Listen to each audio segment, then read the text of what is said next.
ఆకాశవాణికి స్వాగతం. ముందుగా ప్రేక్షక మహాశ్రేయులకు సంక్రాంతి శుభాకాంక్షలు. ప్లేహౌస్ పిక్చర్స్ సమర్పణలో నూతన నటీనటులు మరియు నూతన సాంకేతిక నిపుణులచే తీర్చిదిద్దబడిన ఈ చిత్రంలో సుకన్య రత్నప్పరెడ్డి ముఖ్య పాత్రలుగా నటించారు.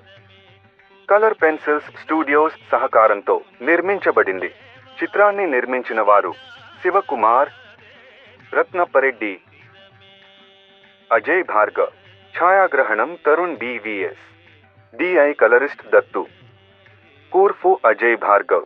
పాటలు రాసినవారు సాయిరాం ముడుంబ మరియు ప్రజ్ఞశ్రీ. వస్త్రధారణ ఆకాంక్ష. కథ రాసింది మరియు దర్శకత్వం వహించింది అజయ్ భార్గవ్.